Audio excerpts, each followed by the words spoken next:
Buenas noches para todos los que en este momento se conectan a este en vivo. Bueno, hoy voy a estar hablando sobre violencia obstétrica con la maleta rosada. Entonces, si quieres, mi Steffi, mándame la invitación y yo te acepto. Vamos a hablar sobre violencia obstétrica hoy. Aquí ya voy a... un momento. Listo. Voy a aceptar también a Carmiña. Segundo. Hola, Hey, hola Cami, ¿cómo estás? ¿cómo estás, mi Steffi linda? Muy bien, ¿y tú? Bien, bien. Aquí feliz de que nos reunamos a hablar de este tema tan interesante. Oye, sí, y del que hay que hablar. No sabes la cantidad, Entonces, subimos hoy un post como contando de qué se trata y la cantidad de testimonios que salieron, que las personas que están deseosas de hablar y contar su testimonio, impresionante. Hola Hola Carmi. Steffi, ¿cómo estás? Bien, te presenta Carmi. Hola Cami, hola, ¿cómo estás? muy bien, ¿y tú? Muy bien, mucho gusto. Qué bueno encontrarnos aquí hablando sobre este tema tan importante. Así es, ¿me oyen bien? Súper bien. Yo te Te escucho. oigo bien. Súper. Tengo unas ranitas de fondo, esas sí son parte de cortesía de la casa. Bueno, maravilloso.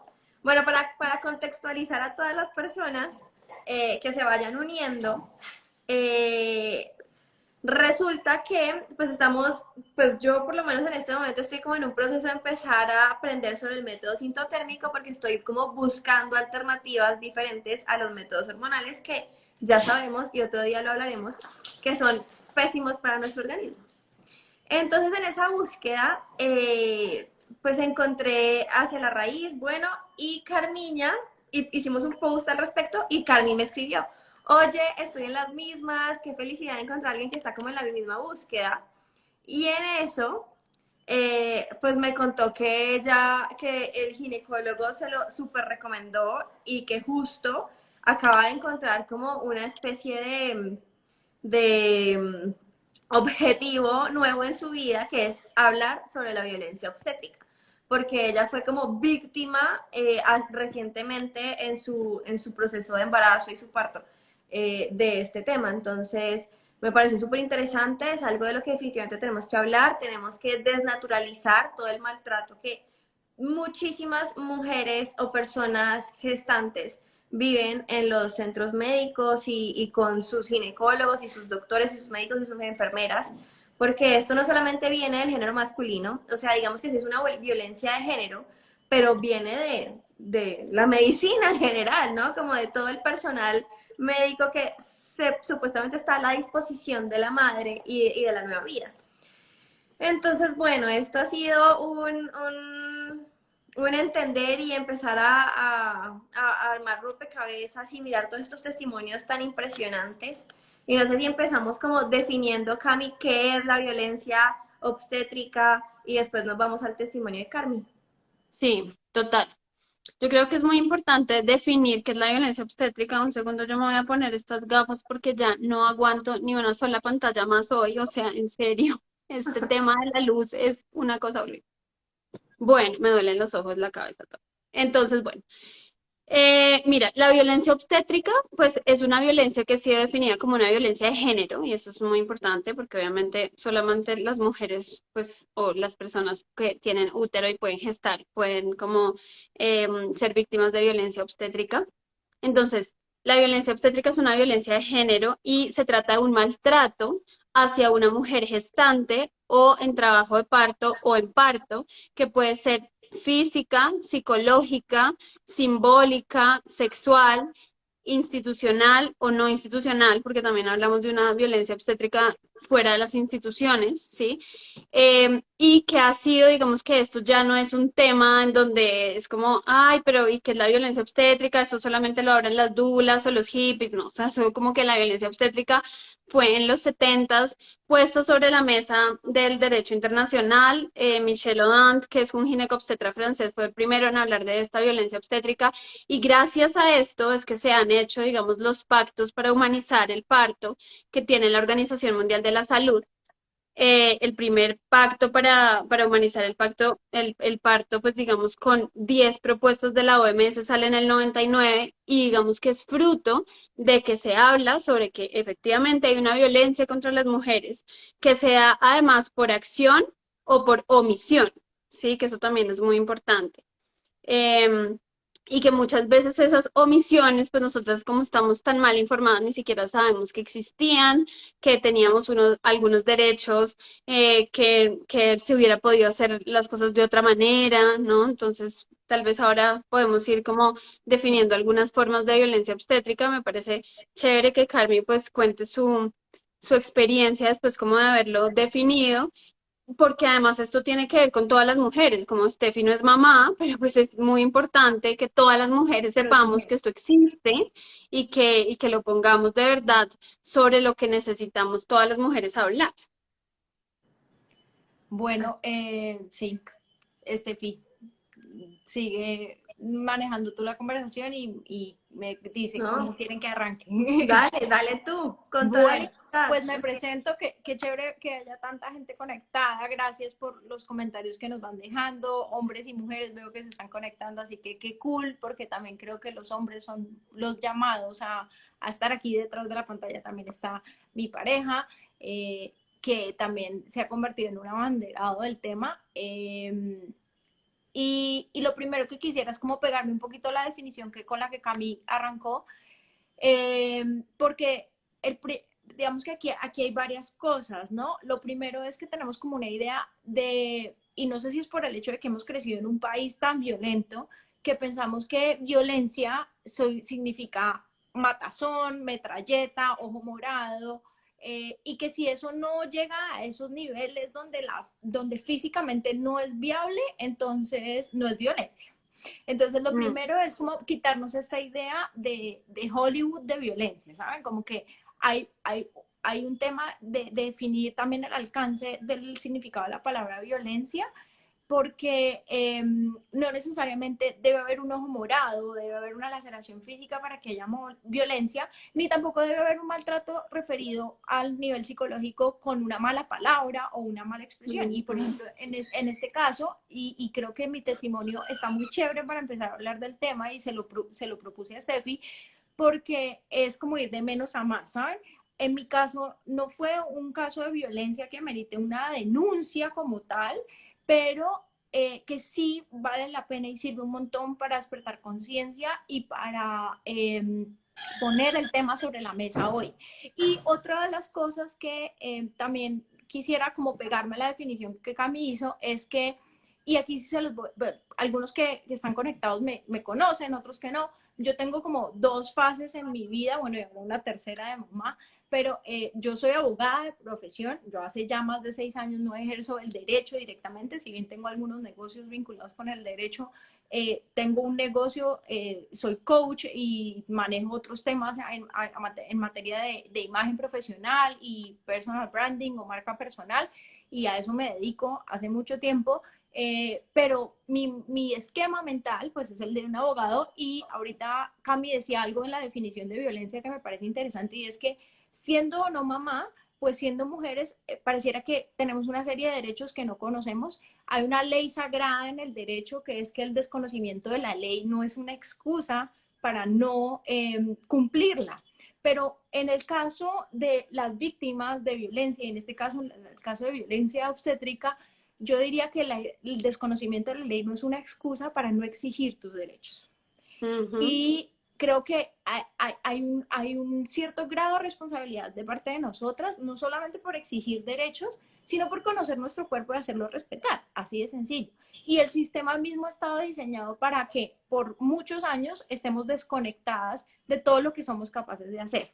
Y entonces ya con esto, pues, habiendo dicho estas dos cosas, como primero el tema de que tenemos un poder para exigir no solo nuestro respeto sobre nuestro cuerpo y sobre nuestra voluntad, pero también el tema de que no necesariamente es violencia, un ojo morado o una laceración física, ni una mala palabra tampoco referida al... Entonces, haciendo claridad sobre estas dos cosas, básicamente, ¿por dónde arrancar? Pues lo primero es decirles que así como nos han enseñado,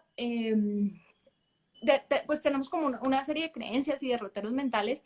Uno de ellos es el tema de que así como nos enseñan a guardarle fidelidad a nuestra pareja, también nos enseñan a guardarle fidelidad a nuestro ginecólogo, sea hombre o mujer. Y pareciera que el ginecólogo o cualquier personal de la salud, en efecto, pues tiene un poder que le ha concedido la ciencia y el estudio para tener una cierta autoridad sobre lo que opina sobre nosotros. Y es una relación basada en la confianza. Es una relación en donde cuando uno está en periodo de gestación, pues le entrega su cuerpo y el cuidado de su cuerpo y el de su bebé a un profesional de la salud, pero es una relación basada en la confianza. Pero contrario a lo que los profesionales o a muchos profesionales piensan, no es una relación de subordinación, ¿saben? No es una relación en donde el médico es el todopoderoso y el paciente es el que obedece, porque resulta que eso ya no es así. De pronto en los 70s y en los 80s fue así, pero hoy no. Y hoy yo creo que los profesionales de la salud tienen no solo un tema de responsabilidad médica, que por aquí nos podríamos quedar 1000 años hablando, sino el hecho de que reconozcan en el otro que no solo su paciente, sino que es un igual a ellos y que debe procurar el bien de esa persona. En mi caso, ¿qué fue lo que pasó? Bueno, básicamente yo quedé embarazada, fui donde mi ginecólogo, donde yo normalmente iba a mis controles. A mis 4 meses de embarazo, con mi pareja en un control, le manifestamos nuestra voluntad de tener un parto natural, ni siquiera vaginal, natural. ¿Por qué? Porque en la tradición, pues digamos que en mis creencias y en la tradición familiar de mi pareja, contamos con la fortuna de heredar de la abuela de mi pareja. Fue matrona y entrenadora en temas del doctor Lamas de parto sin dolor. Entonces en esta casa leímos de los libros de 1950 del doctor Lamas. Yo estaba totalmente entrenada, me los leía además en su idioma original, en francés. Yo me capacité totalmente en el método del parto sin dolor, creo en el parto sin dolor. Pero no solo eso, el embarazo despertó en mí un poder increíble y una fuerza de la que yo jamás me imaginé que podía tener adentro, y fluí divino en mi embarazo. Mi embarazo fue un embarazo súper sano, súper fuerte, súper ágil. Yo hice sentadillas con peso hasta el último día del embarazo. O sea, fue como que me sentía una mujer súper, hiper, mega poderosa. Jamás me había sentido tan conectada con mi cuerpo. Y al 4.º mes de embarazo le manifesté a mi doctor tratante que quería tener un parto natural. Él sencillamente, y hago énfasis en este punto, él me manifestó que listo, que no había ningún problema. Y ahí terminó la conversación. Nunca más hablamos de nada más. Llegó la semana 38 de embarazo. Yo cumplía semanas los jueves, el control era un lunes. Me hace una última ecografía y me dice: tu bebé viene muy grande. Yo creo que debemos inducir el parto esta semana, porque no podemos esperar más semanas a que crezca más, y va a crecer más o menos de 500 gramos a la semana. Ese tipo de información no está bien, porque no es una información real. Y segundo, para los que están conectados y de pronto si hay gestantes, es importante que ustedes sepan que el ecógrafo tiene un margen de error para arriba y para abajo. Y sí, mi bebé es un bebé muy grande y afortunadamente es un bebé muy sano y muy fuerte, porque yo tuve un muy buen embarazo, pero podía pesar, lo que decía el ecógrafo, podía pesar casi que 400 gramos por encima de lo que estaba diciendo el ecógrafo, o 400 gramos por debajo de lo que estaba diciendo el ecógrafo. Entonces, no había criterios objetivos para tomar esa decisión. Afortunadamente yo esa semana, y perdón si me estoy quedando mucho en los detalles, córtenme porque me puedo quedar aquí. Esa semana era el día de mi cumpleaños. Yo cumplí años un miércoles y él me dijo, entonces yo le dije: ¿cuál es el afán de sacar al bebé? Si yo no he tenido contracciones, estoy en la semana 37 y apenas voy a cumplir 38 semanas el jueves. Entonces él me dijo, ok, entonces le dije, démosle hasta el viernes y el viernes miramos si la siguiente semana ya empiezo yo a tener contracciones o algo así. Me dijo, ven, te voy a hacer un tacto, miramos. Y me dijo, tienes 1 centímetro de dilatación, no has tenido contracciones. Y aquí es donde viene el elemento que para mí constituye violencia porque hay un abuso de poder, primero, sobre la información y segundo, porque utilizas el miedo como herramienta para que la otra persona o tu paciente tome decisiones de manera, eso es desinformar. ¿Y qué fue lo que pasó? Me dijo, ¿cómo? Y aquí es donde viene el dolor, ¿saben? Y es, ¿cómo nos vamos a embarcar en un trabajo de parto? Me dice, ¿para qué nos vamos a embarcar en un trabajo de parto si vamos a terminar en una cesárea? Por mi personalidad, por las formas que yo he hecho, por las cosas que yo he hecho en mi vida, para mí eso fue una cachetada al ego, a la vida, al honor, a todo. ¿Por qué? Porque yo soy maratonista. Y para mí que él me hubiera dicho eso fue como, ¿para qué vas a correr una maratón si no vas a llegar de primera? Y yo como que, ¿pero cómo? ¿Qué es lo que me estás diciendo? O sea, como que, ¿para qué vamos a los Juegos Olímpicos si no nos vamos a ganar la medalla de oro? No, qué pena contigo, pero en mi casa no se trabaja así y en mi vida no, esos no son los valores que rigen mi vida. Son, para mí el esfuerzo vale y vale mucho la pena. Así terminemos en una cesárea, mi bebé y yo necesitamos gozar de los beneficios de un trabajo de parto. Entonces a mí no me vengas a decir eso, pero yo no le respondí eso. O sea, cuando él me dijo eso a mí, eso me chocó, todo eso pasó por mi cabeza, eso fue la sensación y yo pues les cuento esto como tras bambalinas para que puedan entender mi reacción. Fue como que yo, y una intuición muy maternal que yo nunca había, a la que yo nunca había apelado, lo único que se metió en mi cabeza fue como necesito ganar tiempo, necesito ganar tiempo. Y yo le dije, ¿sabes qué? Hablamos el viernes, estábamos el lunes. Y entonces él me dijo, no, te veo el jueves, te veo el miércoles. Y yo, hey, no, el miércoles es el día de mi cumpleaños. Yo no quiero que mi bebé nazca el día de mi cumpleaños, déjame quieta. Entonces me dijo, está bien, te veo el jueves. Te veo el jueves a las 6 de la mañana. Y yo, bueno, ¿y qué es la inducción, la famosísima inducción al parto? Le digo yo. Entonces me dice, no, pues te voy a poner una pastillita. Y claro, es un lenguaje muy dulce, pero el lenguaje muy dulce también a veces puede ser este cordero que disfraza al lobo, en el que también el abuso puede estar disfrazado. Y por eso al principio les decía, violencia no significa un ojo morado. Fue un lenguaje muy amoroso, fue un lenguaje muy dulce, pero había enmascarado abuso de poder y desinformación. Y yo ahí sí saqué mi rol de abogada y le dije, no, qué pena contigo, pero a mí no me hables como si yo fuera una niña de 5 años. ¿Qué pastilla me vas a dar? No es una pastillita que me vas a dar. Entonces, como que él, como que me dijo, no, ¿sabes qué? El jueves hablamos. Y yo, listo, dale. En mi cabeza automáticamente empezó, necesito ganar tiempo, ya, no importa. Salí de este consultorio, me quería ir de aquí, no me va a tocar, mi bebé y yo estamos bien, mi bebé está en posición, está en semana 37 y listo. Y afortunadamente yo había hablado con una dula que yo quería que me acompañara en mi proceso. Con ella no habíamos hablado antes, pero como un ángel, porque así son ustedes las dulas, Cami, que son diosas que llegan en el momento perfecto, como hadas madrinas, que son las hadas madrinas de nuestras vidas, apareció. Justo en el momento que yo salgo del consultorio, ella hace ¡plim! El celular y me dice, qué pena, no te había podido responder, estaba full. Y le digo, hey, me quieren inducir un parto en mi semana 37 porque mi bebé no se ha encajado, tengo 1 centímetro de dilatación y viene muy grande. Y yo no entiendo nada. Entonces, ella me dice, no, pero no, espérate un momento, hablemos, te veo el miércoles, que era el día de mi cumpleaños, y mi pareja me dice, hey, es el día de tu cumpleaños. Y yo, no me importa, yo de cumpleaños lo que quiero es poder tener a mi bebé como yo quiero, ese es mi regalo.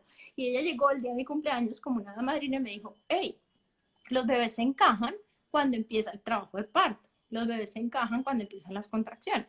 Pero ya había pasado el lunes y martes y mi cabeza había estado taca, taca, taca, taca, taca, taca. No se encaja. Yo empecé a googlear como una loca qué hacer para que se encaje el bebé, qué hacer para... Me senté en esa pelota de pilates y empecé a brincar como una loca. Yo decía, yo bajo a este bebé como sea, pero yo no me voy a dejar tocar, yo no me voy a dañar mi parto. pues contrario a lo que estaba haciendo, estaba dañando mi parto, porque mi cabeza del útero se inflamó mucho de tanta presión que yo le hice, que cuando llegué al momento de parto, pues estaba un poco inflamada. Entonces eso hizo que también mi parto se dificultara mucho más. Bueno, vino la dula, me explicó, le enseñó, por temas de COVID no podía ella acompañarme en la clínica, pero igual le enseñó a mi esposo todo, es el mejor dulo del mundo, no se los puedo recomendar, pero tienen a Cami. Y ya me dijo, relájate, no sé qué, y me dijo, ¿por qué no pides una segunda opinión médica? Y aquí fue como que ¡plup! Se prendió un bombillo y me dijo, mira, hay médicos como todo en la vida. Y me habló en términos de maratón, ¿saben? Hay sprinters, Usain Bolt, que puede correr los 100 metros planos y llegar de primero.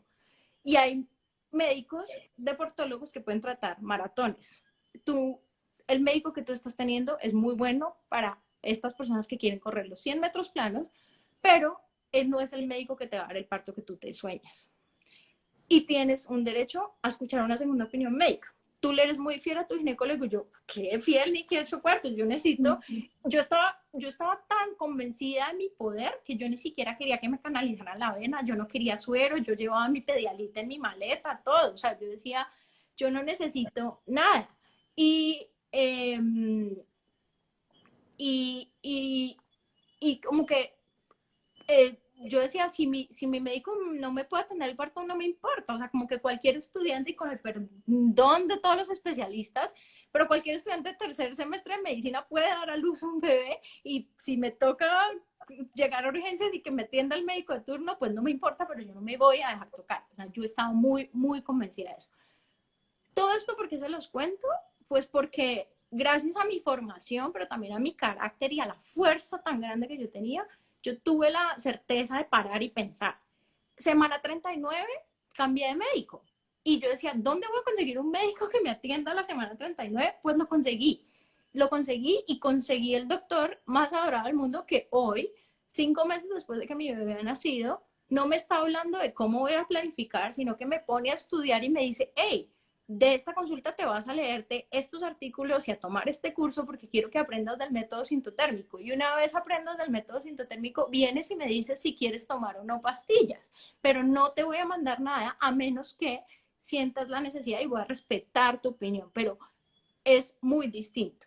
¿Por qué les cuento todo esto? Porque aquí no hubo violencia como el concepto de violencia que nosotros tenemos, pero sí hubo una manipulación del criterio producto del abuso, porque además no solo, y aquí omití una parte que voy a contar en este momento, no solamente él me dice, ¿para qué nos vamos a embarcar en un trabajo de parto si vamos a terminar en una cesárea?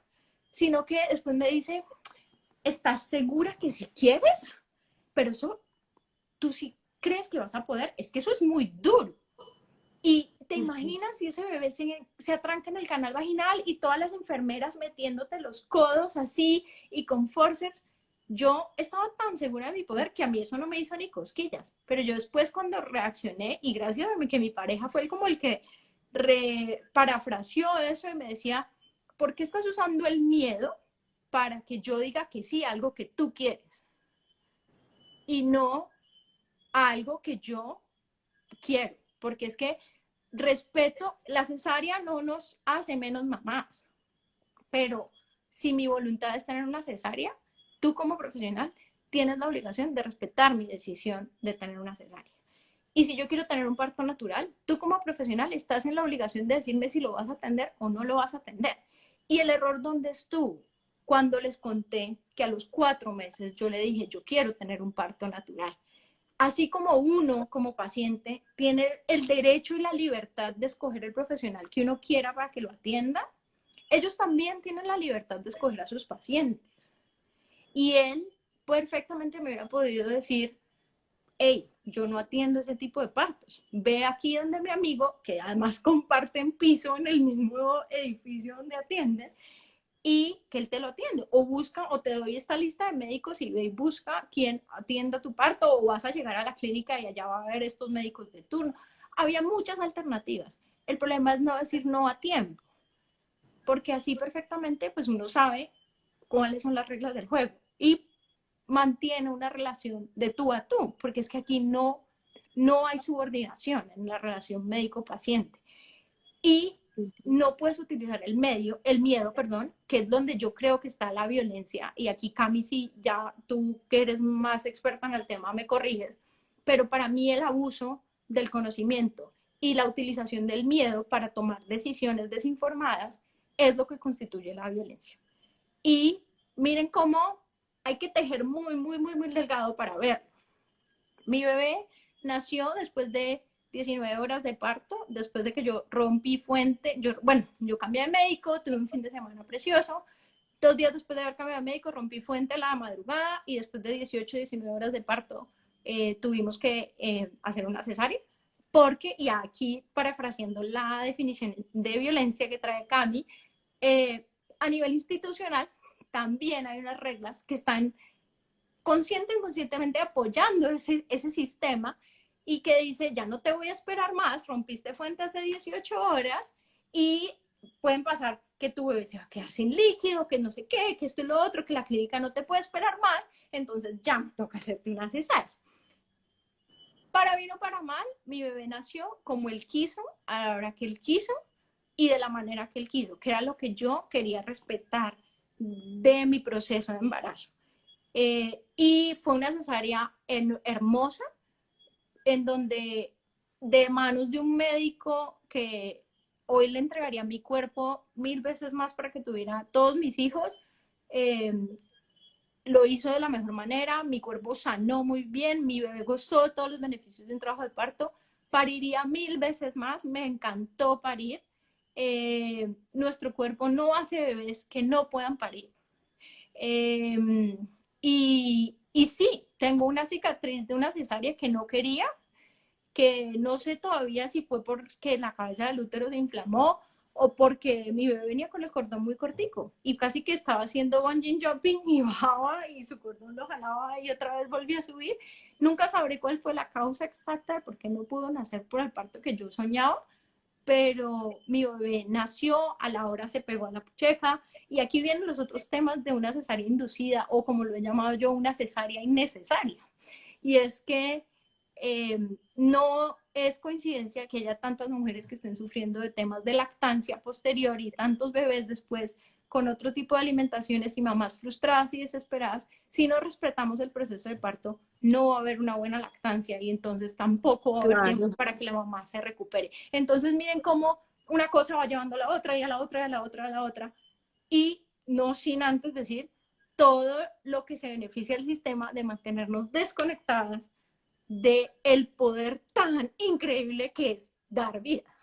Total, total. Desde que nos meten las pastillas anticonceptivas cuando tenemos 15 años porque tengamos una mejor piel. O sea, desde ese momento nos están desconectando de nuestro cuerpo, nos están apagando la ovulación. La ovulación es salud ovular, es súper importante. Y bueno, Cami, tú que eres la dura en este tema, cuéntanos qué opinas, qué otros No, tipos de violencia has No, pues visto. supongo que has escuchado miles así también.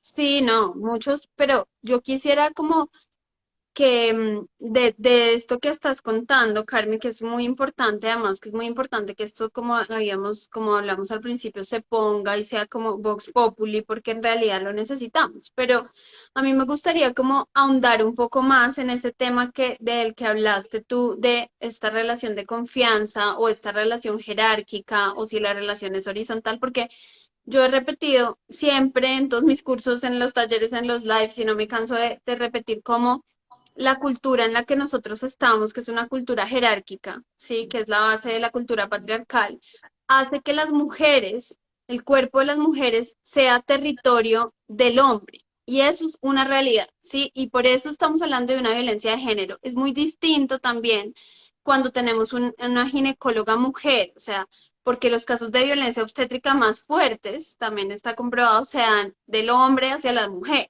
¿sí? Entonces, esto es algo que nosotros tenemos incrustado en nuestra psique muy fuerte, como que nuestro cuerpo no es nuestro, finalmente, siempre es del marido o del obstetra o del papá sí, pero no tenemos una soberanía sobre nuestro propio cuerpo. Yo creo que ahí empiezan todos los problemas, empiezan porque las mujeres no hemos sido capaces de ser soberanas sobre nuestro cuerpo y sobre nuestra salud, que eso es un tema muy importante.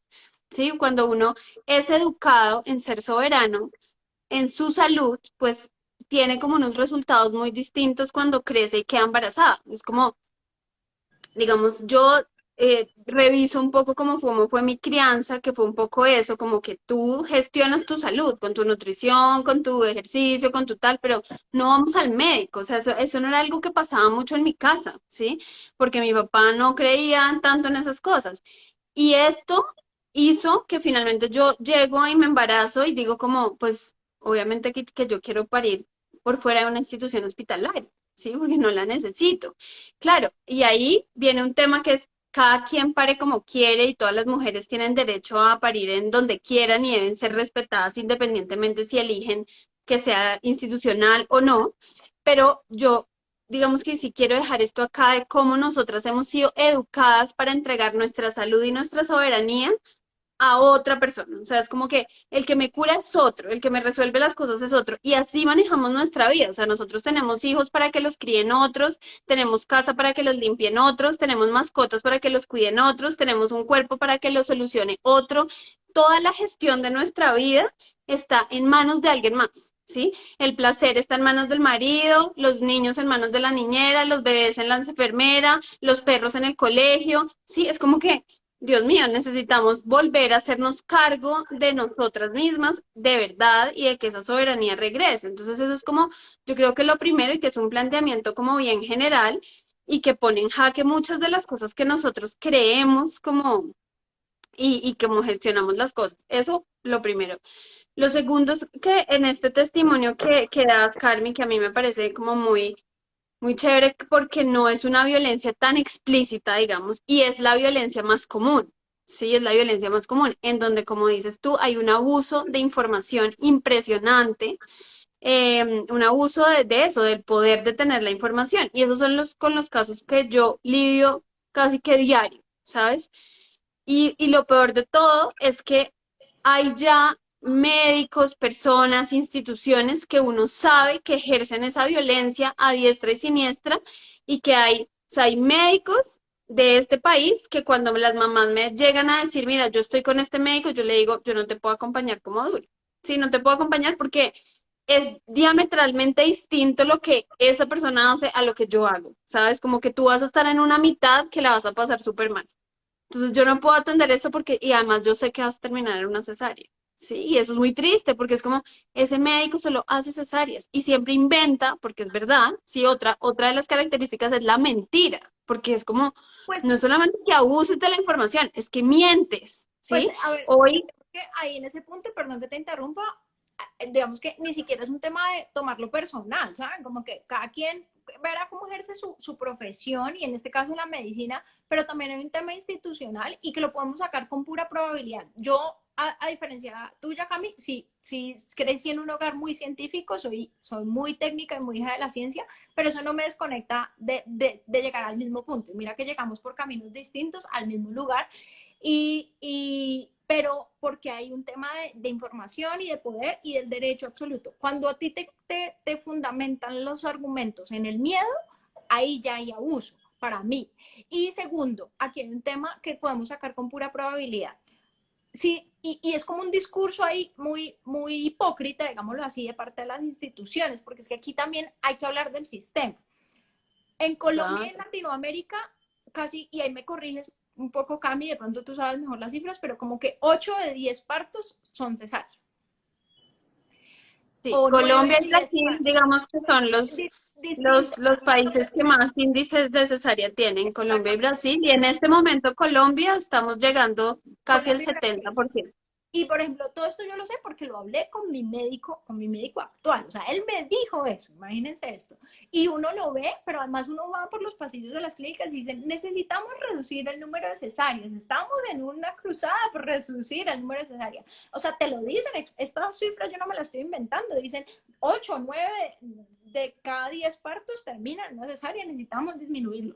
Pero ¿qué estás haciendo para disminuirlo? Empecemos por cuándo son los honorarios de un parto natural y cuántos son los honorarios de un parto por cesárea. Pero cuántos sistemáticamente de médicos están involucrados en el proceso de averiguar a una mujer. Pero más allá de eso, para seguir tu argumento, si 8 de cada 10 partos son se terminan en cesárea y las razones, y porque además se lavan las manos porque terminan es dándote argumentos para que tú tomes la decisión. Entonces tú dices, Justificando. pero es que yo fui la que tomé la decisión de la cesárea. Sí, pero ¿cómo? ¿Cómo la tomaste primero? Y segundo, si 8 de cada 10 partos terminan en cesárea, hay una probabilidad muy alta de que tu cesárea era innecesaria. Porque no es así. Cuando vas a Europa o Estados Unidos y ves que la tasa es completamente inversa, es decir, 2 de cada 10 partos o 8 de cada 10 partos son parto natural. Es decir, que ahí, o sea, solo por un juego de probabilidad hay mentiras. Claro, y ahí hay una cosa importante, Carmen, que yo creo que vale la pena aclarar, y es que cuando hablamos de violencia obstétrica, obviamente no estamos hablando solamente de que el parto termina en cesárea, ¿no? No Porque, tiene... por ejemplo, en Colombia pasa una cosa importante, y es muy distinta la cifra, esa cifra que estás dando es para las instituciones privadas, digamos, las clínicas privadas. Las clínicas públicas o los hospitales públicos no tienen esa cifra. ¿Sí? En los hospitales públicos más o menos tenemos un 40%, 35% de cesáreas. ¿Por qué? Pues porque ya ahí le toca pagar al Estado la cesárea, que es mucho más cara.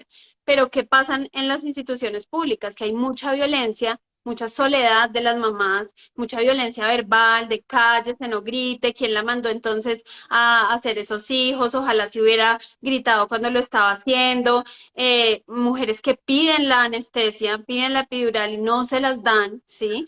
Que eso es un abuso porque uno tiene derecho como paciente a elegir las alternativas del dolor que uno quiera. Y entonces pues ahí hay otro maltrato que no tiene nada que ver con la cesárea y que finalmente digamos que son obligadas de alguna manera a parir natural, pero pues igual hay una violencia, entonces no, Claro, digamos que porque no estás podemos... ejerciendo dolor cuando lo puedes hacer paliativo y porque también Claro. estás desconociendo la capacidad del derecho que tiene una persona de usar un tipo de analgésico o anestesiante para su dolor, o sea, para el manejo de su dolor, que es parte del tema de la profesión. Entonces, claro, si vemos que a nivel público disminuye la tasa, pero lo que tú dices, a nivel público también vemos, y pues yo no lo viví, pero sí conozco de casos en donde es como que, pero ¿por qué no pensó en eso cuando abrió las piernas o cosas así como que, Aquí justo tengo unos que nos comentaron y nos pusieron en los mensajes y es, por ejemplo, que la ginecóloga quisiera hacerme tacto justo en medio de de las contracciones y se emberracó porque no la dejó. Entonces, como otro fue para abrir las piernas, sí no se quejó, ¿no? Entonces, es como ese tipo de comentarios que le hacen a las personas. Otro fue, llegó al hospital en proceso de parto y se la llevaron a hacer cesárea sin consentimiento, solo porque era más rápido para el hospital. Otra persona le tiró agua helada en la vagina cuando ella ya estaba lista para concebir, o sea, ya estaba, pucha, en ese momento crucial de pujar y le tiró agua fría, o sea, y le dijo, es que ni quiera que le voy a poner agua caliente, ¿qué tal está? Y se le tiró todo el esfuerzo que ella llevaba en ese parto tan divino que llevaba. Entonces, otra persona, por ejemplo, fue diagnosticada con cáncer de tiroides aproximadamente una semana antes de quedar en embarazo, que era un embarazo no planeado, pero sí muy deseado. Y el doctor, cuando el cirujano de cuello y cabeza que le asignó, le dijo, ¿y usted para qué se embaraza con ese diagnóstico? Se subió al cerro que no era. O sea, como si ella tuviera la culpa, ya ni siquiera sabía que tenía cáncer. O sea, no sé, como que o sea, como que de alguna manera y siempre han creído que pueden opinar sobre nuestros cuerpos, pero también sobre nuestros procesos y sobre esto de dar vida, que es maravilloso, pero también es complejo. Entonces, no sé, me parece tenaz. Mira, hay una cosa muy importante, Steffi, de lo que dices, y yo creo que eso es algo que necesitamos las mujeres, porque, claro, acá nos podemos quedar hablando horas de todas las horrorosidades que hacen los médicos, y como decía Carmen, yo siempre, cuando, digamos, me han entrevistado sobre estos temas de violencia obstétrica, siempre digo como los médicos no son los que tienen la culpa, ¿sí? Incluso yo participé en la elaboración del decreto 3280 del 2018, en donde en Colombia se toman todas las recomendaciones de la OMS del 99, ¿no? Y yo les decía en esa mesa de trabajo como, pues muy chévere que estamos haciendo esto, pero es que lo que hay que cambiar sí, antes de cambiar el sistema de salud, es cambiar el sistema de educación, porque el médico que sale hoy y que va a salir en 5 años le siguen enseñando como un protocolo que hay que hacer episiotomía, le siguen enseñando como un protocolo que las mujeres dilatan 1 centímetro por hora, le siguen enseñando. Y todos esos protocolos finalmente terminan en una violencia porque eso ya no es real hace rato. Entonces los médicos que no estudian, que no toman información de fuera y todo eso, pues siguen repitiendo esto que la academia, por lo menos de este país, está muy desactualizada. Y entonces, claro, para que esa ley, ¿no? Vaya realmente a hacerse efectiva en las instituciones, pues pasará mucho tiempo porque hay médicos que ni siquiera la conocen, ¿sí?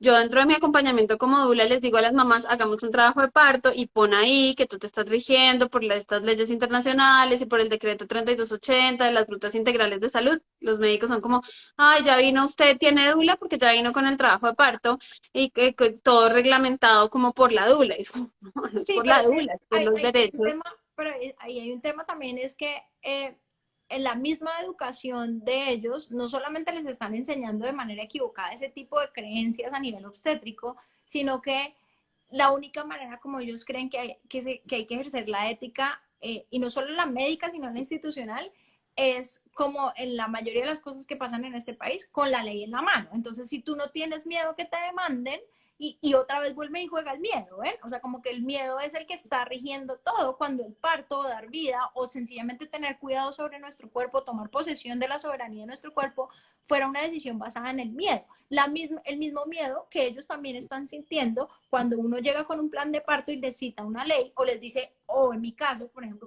cuando a mí el médico me dice qué haces y le digo soy abogada, entonces también se frenan y te hablan distinto, pero entonces si no fuera abogada, sino comunicadora o psicóloga o no tuviera una carrera profesional, sencillamente por el hecho de ser mujer, no me puedes hablar con la verdad. Entonces, como que es el mismo miedo. Entonces, como que yo tengo que hablarte y meterte miedo a ti para que tú me respetes. O sea, como que esto no es, quitémonos la capa, quitémonos los escudos y hagámonos mejor con respeto, con cuidado, con amor por el proceso. Y tal vez así podríamos llegar como a un lugar distinto. Y eso no se logra con una ley. Eso no lo puede hacer la Claro. ley, porque para eso no es Pero la ley. digamos que yo creo que es muy importante también, iba yo a que las mujeres necesitamos conocer los derechos, ¿sí? Para poder exigirlos. Y dentro de los derechos, pues obviamente yo por existir, por ser mujer, tengo soberanía dentro de mi cuerpo, pero dentro de los derechos yo tengo que conocer que es que hay una ley que me respalda porque eso es legal, o sea, lo que estoy Claro. pidiendo, porque ¿qué pasa? Esto está muy disfrazado y eso hay que tener mucho cuidado con que somos alternativos, hippies y por eso entonces queremos parir natural. No, no, no, o sea, eso no tiene nada que ver con eso. Incluso yo le digo a las mamás, no, no, no, es que en los países del primer mundo, los países escandinavos, pasa eso hace mucho tiempo, ¿sí?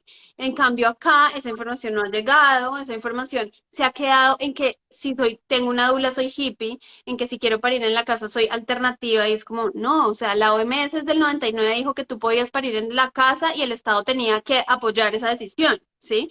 Pero en Colombia eso todavía no es legal. Entonces, yo creo que es importante como que también las mujeres sepamos que claro, estoy de acuerdo con Carmi totalmente, o sea, como que no debería ser desde ahí, pero digamos el plan de parto, pues es un plan en donde uno también se pregunte, yo les digo muchas veces a las mujeres, por ejemplo, ¿tú quisieras que te ofrecieran la anestesia o quisieras que no te la ofrecieran? O sea, porque todo el plan de parto es según cada mujer y como yo me he soñado mi parto. Si yo, hay muchas mujeres que vienen a mí y me dicen, yo quiero usar anestesia. ¿Sí? Entonces, listo, hacemos todas las cosas que igual hacemos para el dolor, vamos a procurar que sea en dilataciones avanzadas, pero ya estamos seguras de que ya quiere usar anestesia y en 5 centímetros o en 6 centímetros la pide y su plan de parto dice, voy a usar anestesia epidural después de pasados los 5 centímetros, ¿sí? Hay otras que dicen, no me ofrezcan porque no quiero usar anestesia, ¿sí? O hay otras que dicen, voy a ver si uso anestesia, ofrézcanmela cuando quieran. Y es como, claro, es que puedes tener un montón de opciones porque estás preparándote para uno de los momentos más importantes de tu vida, que es el parto. Entonces, a lo que iba es como las mujeres también, eso que tú decías de la fidelidad al médico, eso es algo que tenemos muy incrustado. Yo, con estos casos, digamos, personales que menciono, los menciono porque sí hay casos de médicos que se vuelven famosos incluso, sí, por lo menos en esta ciudad, en Bogotá, y que son médicos que yo he presenciado cómo hacen una cesárea porque tienen un torneo de golf el fin de semana y lo hacen el viernes, porque todas las cesáreas se hacen en antes de Semana Santa. Los hospitales no caben más de la cesárea, antes de las novenas, ¿sí? Entonces es como que, claro, hay unos médicos que uno ya sabe que son así y yo les digo a las mamás y las mamás igual dicen, no, pero pues es que él es el que me recomendaron, él es el con el que llevo tiempo. Hay muy pocas mamás que se atreven a hacer lo que tú hiciste, Carmen, que es como, porque eso es estar seguro del poder corporal. O sea, es como, Pero yo ¿sabes voy qué? a, yo soy la que voy a parir, ¿sabes? Y Y, yo soy la guía en este proceso. Pero es muy difícil hacer eso porque eso nadie nos lo ha enseñado. Entonces uno y es que para allá iba. pone toda la confianza en una persona externa, que es tú me vas a salvarla. Y lo peor de todo es que si el parto termina en cesárea, el agradecimiento al médico es mayor porque nos salvaste la vida. Claro, y para ¿Sí? allá iba. No solo es importante que ustedes conozcan los derechos, y gracias Cami por haber hecho parte de esa mesa de trabajo y por tu tiempo y tu conocimiento ahí, sino que también es un tema de que a las mujeres, no solamente, como ahorita lo decías, nos han enseñado a entregar nuestro poder al placer del hombre, a lo que diga el médico, a lo que diga la mamá, sino que también nos han enseñado a complacer. Entonces tenemos pánico, otra vez el miedo, a quedar mal. Entonces yo creo que más allá, o sea, sí, embarazadas, en la menopausia, en la ovulación, en todos los procesos de nuestra vida, en nuestro cuerpo, en el que gracias a Dios somos cíclicas y Dios, el Dios que ustedes quieran.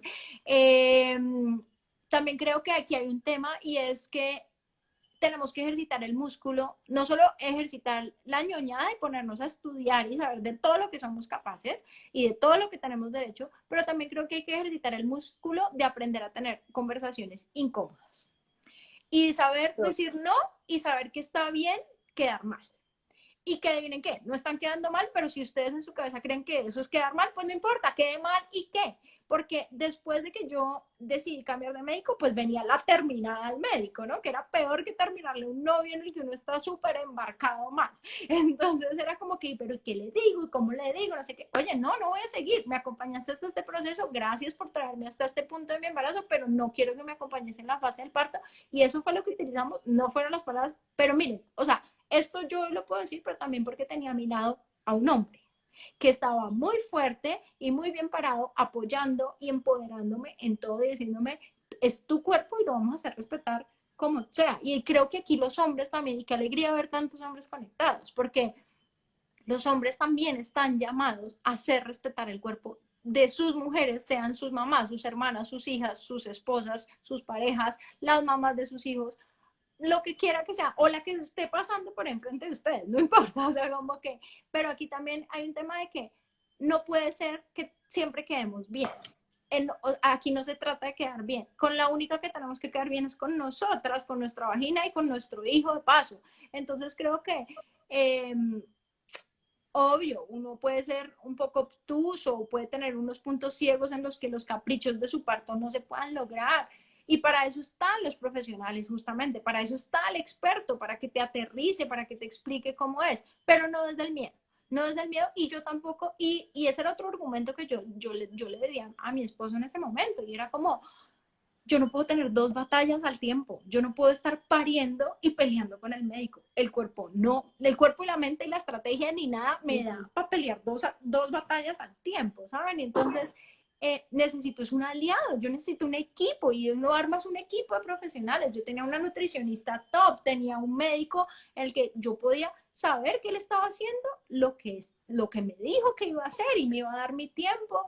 Entonces, como que eso es lo que uno espera del sistema de salud y eso es lo que uno espera de su profesional. Ahí está la base de la confianza. Entonces, sí, creo que lo que tú decías, Cami, no todas las mujeres estamos preparadas para pararnos y decir, hey, no, me bajo de este bus, paren. ¿Por qué? Pues porque no sabemos tener conversaciones incómodas. Yo creo que de vez en cuando hay que ejercitar más ese músculo de decir, ¿sabe qué? No, apague y vámonos. Y, ay, sí quedaste mal, sí quedé mal. ¿Qué Sí, importa? No importa. Y ujú. yo también siento de alguna manera que, pues,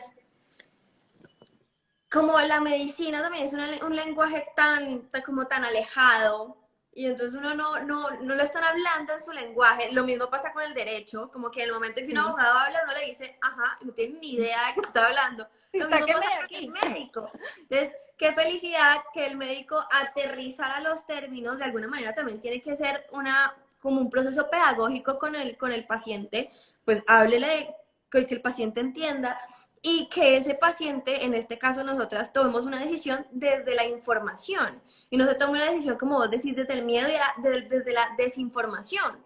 ¿Sí me Y entiendes lo también, mismo? pero Dime, lo mismo ahí. Y si el médico no te está hablando en tus términos, pues, hey, un momento, ¿qué me vas a explíqueme. poner? ¿Cómo así que una pastillita? No, vení, decime qué es. No, que es clorino, no sé qué, no sé qué. Listo, pues no sé qué es eso y para qué sirve y qué hace. O sea, como que no solo ejercitar la capacidad de tener conversaciones incómodas, sino la capacidad de hacer preguntas simples. Total, Así de sencillo, como claro. qué, cómo, dónde, cuándo, y dígame. Y si ustedes no están satisfechos con la información, pues pregunten más. Y si nos tenemos que quedar en otra cita o se te está trazando la agenda porque estoy preguntando mucho, no importa, dame otra cita y yo vuelvo y me preguntas. Y hasta que yo no esté segura, no te voy a decir sí, sí o sí, no. Y si el bebé sigue creciendo dentro, en el caso de la gestación, pues que siga creciendo, porque ¿qué más hacemos? Necesita crecer. Así como que... Claro, y yo creo que ahí es muy importante seguir, como tú decías, Carmen, también la intuición, y que la intuición para activarse necesita pues estar como lejana, obviamente, del miedo. Lo que dice Steffi es muy cierto, o sea, uno a un médico le dice, mm, digamos en un tacto, no me gusta, no sé, el grosor del cuello y uno no sabe qué es eso, tal, pero dijo que no me gusta algo y después dice, no, y el líquido tampoco me gusta, yo creo que es mejor hacer una cesárea, es como, hágame lo que sea, porque lo que yo quiero es que yo estoy bien y que mi bebé esté bien, ¿sí? Porque además siempre estamos como en esa línea de que tenemos tanto miedo a la muerte en el parto, que es como, no quiero que nada le pase a mi bebé, no quiero que nada le pase a mi bebé, que es un miedo normal, que todas las mamás pasamos por ahí, todas las mamás imaginamos que el bebé se va a morir, que nos vamos a morir, que todas porque es un umbral de la vida y la muerte, en donde además nunca se sabe, que eso es importante, Carmen, como nunca se sabe realmente qué es lo que pasó, ¿sabes? ¿Por qué la mujer no pudo parir? ¿Por qué es el misterio de la vida y la muerte? O sea, el día que descubramos eso, pues estaremos en otro planeta o estaremos ya iluminadas seguramente, porque esos misterios no se pueden resolver y ahí es donde uno tiene que, digamos, rogar para que los médicos y las médicas y las instituciones tomen esa humildad, que es como nosotros no tenemos ni idea, ¿sí? No tenemos ni idea del misterio de la muerte, no tenemos ni idea del misterio del nacimiento, no lo vamos a tener, ¿sí? Hay un montón, por eso es que las parteras nos encomendamos a las diosas y con todo el conocimiento que tenemos, realmente consideramos que es un evento absolutamente que es dirigido al misterio, a la mística y decimos como, pues prendemos todas las velas y todo nuestro conocimiento y todo lo que nos hemos comido de los libros están ahí, pero finalmente nosotros no controlamos eso, ¿sí? Entonces también es como importante saber que todos esos miedos a la muerte y todo van a estar presentes, que la muerte es una energía que está ahí porque es un portal de nacimiento y muerte, pero que eso no significa que nosotros tengamos que tomar las decisiones desde el pánico de que algo horrible va a pasar, ¿no? Y eso es lo otro, y creo que a nivel cultural también es muy chévere que este tipo de espacios ocurran, no solo para hablar de la violencia como tal, que era el tema que nos trae aquí, sino también para hablar del miedo que hay al parto. Y el parto no, que eso creo que es otro tema, Steffi, y ahí puedes sacar todo lo que tú quieras también de contenido, pero cuando uno le dice a la gente, quiero tener mi parto natural, todo el mundo es como, oh, qué dura, oh, qué berraca, es que esto, ¿estás segura de lo que te va a meter? Y uno es como, hey, pero es una fiesta, o sea, como que también tenemos que cambiar este imaginario del parto y del dolor, porque además aquí, trayendo un poco esto del elogio a la dificultad de Stanislao Zuleta, estamos en una sociedad que le tiene pánico al esfuerzo y que ha confundido, como dice el doctor Lamas desde 1950, esfuerzo con dolor. Oye, el parto sin dolor no significa que no vas a esforzarte, al contrario, el parto sin dolor significa que hay mucho esfuerzo, pero que tú tienes herramientas para regular ese dolor. ¿Qué tal viéramos a Michael Phelps diciendo, ¿saben qué? No naden nunca, no hagan unos olímpicos porque es que esto es horrible, esto es durísimo y uno siente que el oxígeno se le va a acabar en la piscina? Pues no tendríamos récords olímpicos de natación en el mundo ni estas maravillas que podemos ver en los deportistas. Pero cuando vemos una mujer decir, hey, anda a parir, que es lo máximo, pues si quieren yo soy la primera, pero de verdad es lo máximo y no saben todo el poder que hay detrás, incluso una muerte, porque también ni hablar de lo que le pasa a uno como mujer, en donde la persona que entró a parir no es la misma que sale con el bebé y ahí también murió Totalmente. alguien. Entonces, Y es como también, yo creo que respetar todas esas experiencias que hay, ¿no? Yo parí 3 bebés y en algún momento hice un live sobre esos partos, hace poquito contaba un poco de eso y es como yo, mi primer parto salí activista, todo el mundo para, mejor dicho, podría alquilar mi panza, voy a parir 1000 veces, segundo parto, parto orgásmico, o sea, parir es lo máximo, el tercer parto, yo decía, ¿qué nos pasa a las personas? O sea, ¿por qué existe esto? O sea, fue un parto dolorosísimo, ¿sí? Y yo llevo muchos años trabajando en esta vuelta, me sé todas las técnicas, todas las respiraciones, yo sentí que me iba a partir, mi hijo nació en la bolsa, se demoró todas las horas del mundo, era un tercer bebé, que se suponía que no se iba a demorar, y eso es el misterio del nacimiento, ¿sí? Entonces yo después de decir, sí, que el parto orgásmico, cambié mis presentaciones de parto, o sea, parto orgásmico sí, pero no, sí, esto no fue nada orgásmico, me dolió como un berraco, o sea, yo le decía, yo pujé en el momento en que no tenía ganas de pujar. Yo le dije al papá de mis hijos, pon el plástico porque voy a parir este pelado ya. Y digo, ¿tienes ganas de pujar? No, marica, pero no me aguanto más esto. O sea, si no paro el chinito, yo no sé qué va a pasar. ¿Sabes? Y es como, lo saqué a las trancas y mochas, como no se debe hacer, no me importa. Pero es como, ¿y por qué? Pues porque hay un misterio del nacimiento de la persona que llora en ese momento, de lo que ha traído este bebé en mi vida, y eso también hay como que mirar todo esto que siempre decimos como todas las aristas, ¿no? No solamente es como una cosa, sino hay muchas cosas que atraviesan, lo atraviesan a uno cuando uno está pariendo. Entonces, hay, y por eso mismo el sistema de salud debería estar compuesto de todos esos profesionales que apoyen total, esas emociones que atravesamos, porque y todos ganar por igual, porque si fuera un tema económico, pues también que el sistema y que el médico no se tenga que quedar 20 horas contigo, si se va a se le acabó su turno y el que siguiente llega, pues tú también puedes estar con un médico con el que está completamente preparado para seguir acompañándote en ese proceso, te demores 20, 30, 40 horas pariendo, no importa, es ujú, normal y se puede hacer, pero creo que necesitamos oírnos más entre mujeres, necesitamos leernos más, necesitamos Escucharnos más. escucharnos más y sí está, y como nadie sabe lo que pasa entre una relación de pareja, como en el caso de la violencia de género de pareja, pues tampoco en este caso de la violencia obstétrica, pues nadie sabe qué pasa en la puerta del consultorio para adentro, pero de eso, parte de ustedes también,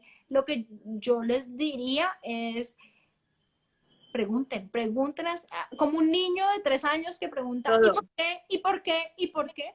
Tienen todo el derecho porque ellos estudiaron el cuerpo humano, ellos tienen la información y ustedes están pagando por eso. De alguna otra manera, con sus impuestos, si es salud pública, con su póliza de seguro, con su prepagada, con una consulta particular, con lo que sea, de alguna otra manera ustedes están pagando, tienen todo el derecho a preguntar y no solo porque estén pagando, sino porque es su cuerpo y porque en nombre de la curiosidad, así de sencillo, así no vaya a pasar nada, así el médico termina haciendo lo que quiera, no importa, pues por la curiosidad de saber, no pierdan la oportunidad de saber, así. Y tienen derecho a elegir el profesional con el que quieran hacer el proceso y tienen derecho a elegir cómo quieran hacer el proceso. Y tienen derecho a muchísimas cosas más. Si quieren saber exactamente qué derechos tienen, nosotros los pusimos en el post que pusimos hoy sobre violencia obstétrica. Por favor, léanselo, ahí están todos los derechos. Igual pueden investigar más en internet, o sea, la información está ahí para que la cojamos y la usemos y hablemos más sobre estos temas, porque necesitamos que esto se deje normalizar. Así es. Bueno, pues yo creo que hemos dejado como cosas importantes acá, Carmi, gracias por tu testimonio, de verdad. y por ser así como un exponente perfecto de una mujer valiente, empoderada, porque de verdad que es es muy inspirador como escucharte. Entonces, muchas gracias por compartir tu testimonio. No, muchas gracias a ustedes por invitarme, por oírlo, por no perderse en los detalles. Yo sé que sí, soy muy buena perdiéndome los detalles, pero eh, porfa, si ustedes tienen dudas, si ustedes tienen preguntas, si ustedes solamente quieren también contar su historia como hoy aquí, ustedes me han honrado a mí escuchándome, háganlo a través del Instagram de Cami, de la maleta rosada, si me quieren escribir a mí, escríbanlo. Somos tribu y aquí estamos y ustedes hombres también lo pueden contar porque lo han vivido y es muy bonito ver que cuando uno empieza a hablar de esto, uf, es como un espejo, empieza a resonar y a resonar Total. y a mí también me pasó y si ya pasó y ya no hay nada que hacer, no importa, vamos a sanar, vamos a Ujú. hablarlo también para Así es. sanar porque también hay que sanar y es una manera de cambiar el futuro también. Entonces, gracias por su tiempo, por invitarme, por Gracias a ti. escucharme y nada, les mando un beso, un abrazo enorme. Voy a Un echarme un beso, poquito Carmen, un beso, mi Steffi. Gracias, Que estés Cami, muy por tu bien. testimonio. Gracias a todas las personas que se conectaron. Chao, mi Steffi Gracias a linda. Chao, todos. belleza. Lo guardas, ¿no? Sí, sí, sí, lo guardo. Chao, chao.